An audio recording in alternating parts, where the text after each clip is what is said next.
C'est parti, coup d'envoi donné par François Trinduc. Et un premier en avant commis par les Irlandais, un ballon qui peut profiter aux Français avec une récupération de William Servat qui sonne la charge. Sur son pied gauche, Morgan Parra, environ 20 mètres des barres irlandaises. Concentré le buteur français pour cette première tentative. Ça va passer entre les barres, l'équipe de France ouvre le score ici. 3-0 après 18 minutes. Force collective, les Français proposent. En fait, ça me rappelle l'an dernier lorsque les Irlandais nous avaient proposé la même poids de force. Oh là là, il y a une rébellion irlandaise, donc on éjecte ce ballon avec Emmanuel Arinordoki, le premier ballon touché par Julien Malzieu. C'est bien fait, c'est très bien fait. Emporté quasiment dans l'embut, Julien Malzieu, si ce ballon sort, il y a une occasion d'essai pour l'équipe de France. Oui, essai accordé par Monsieur Barnes à William Servat, son deuxième essai, l'indestructible français. William Servat pour le premier essai bleu. Par Morgan Parra, France 10. Ouais, Malzieu qui est venu au soutien d'abord d'Arinordoki qui a provoqué un ball en avançant et derrière une passe plate pour Servat qui a choisi de se jeter entre le 9 et l'ailier. Réalisateur du tournoi avec 515 points, il a l'occasion de réduire le score.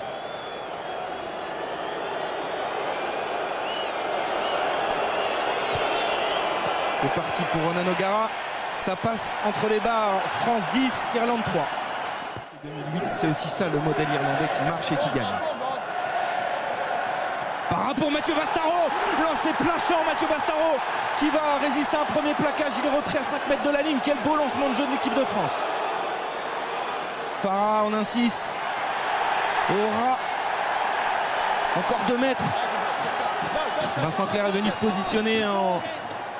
Il n'y a plus d'arrière côté irlandais. En demi-mêlée, il fait le ménage, il éjecte O'Leary. Kearney s'est blessé. Ils sont toujours à 14.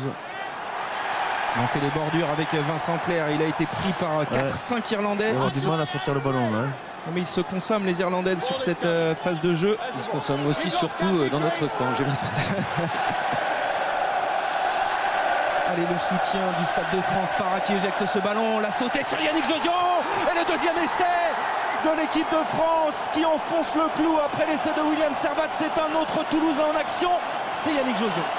Libéré Mathieu Bastaro, puis ensuite à 5 mètres de la ligne, on avait pris assez de profondeur, il a sauté. Mathieu Bastaro a fixé 2 défenseurs et a libéré Yannick Jauzion en poste de deuxième centre. Superbe enchaînement, superbe complémentarité, super timing. Yannick Jauzion qui résiste au plaquage d'Odriscoll. À peine 2 mètres de la ligne. Le ballon éjecté par Clément Poitrenaud pour Sylvain Marconnet sur ses appuis, qui a avancé, qui a gagné un petit peu de terrain et qui libère maintenant cette balle. Les Irlandais sont dominés sur le défi, notamment à l'image de cette percussion de Swarzewski. Ouais, le puncher Dimitri Zarzewski qui a fait du bien lui aussi.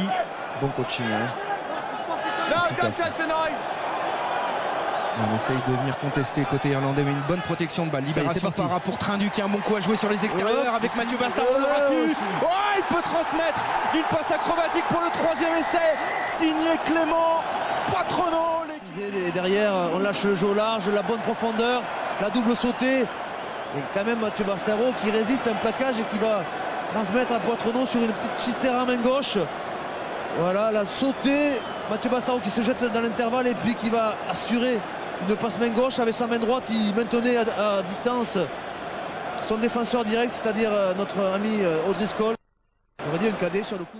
On peut le surnommer le borgne aujourd'hui. Pour l'œil fermé, je crois qu'il a fait tout son match avec un seul œil ouvert. O'Leary pour les Irlandais au fond du saut dans cette partie. Earls qui tombe sur Mathieu Bastaro qui va revenir un petit peu en arrière.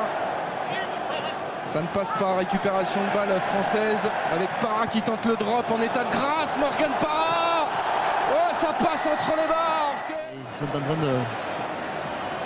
de charger les Irlandais. Bien fait, bien équilibré sur son pied gauche, tranquille. Sur la première passe et après il s'arrête, il contrôle et il ferme par l'intérieur. Il garde toujours l'épaule extérieure. Ils ont confiance en leurs jambes, ils ne veulent pas les fermer. Oh, ça c'est bien fait, la passe sur le pas de Brian O'Driscoll pour Ferris qui retrouve O'Driscoll. Il n'y a pas d'en avant signalé par Monsieur Barnes. C'est l'essai de David Wallace. L'Irlande sauve l'honneur sur ces... J'étais en train d'expliquer qu'on leur laissait les extérieurs. Mais là, c'est David Marty qui s'est fait éliminer bêtement. Il n'a pas l'habitude de jouer à l'aile et derrière, ça a créé un décalage. Je pense qu'il y a un petit en avant de passe, mais bon, on va accepter la décision. Il était bien placé. Cette remise intérieure, à mon avis, il y a un avant de passe. Mais bon, voilà, l'enchaînement est parfait, le soutien est proche. David, voilà, c'est venu. C'est ça, c'est ça. Mais attention, c'est vrai qu'il reste, il y a 17 points d'écart. Allez, Morgan Parra, il a trouvé le poteau sur la dernière pénalité tentée. Il est loin. Hein.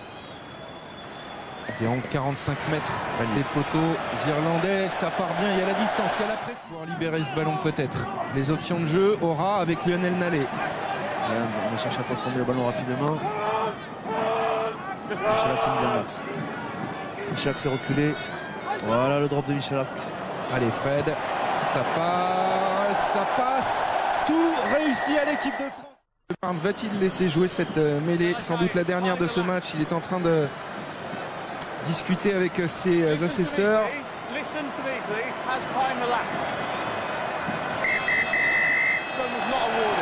Et ben voilà, monsieur Barnes qui siffle la fin de ce match sur cette belle victoire du 15 de France. Large victoire cet après-midi, 33-10.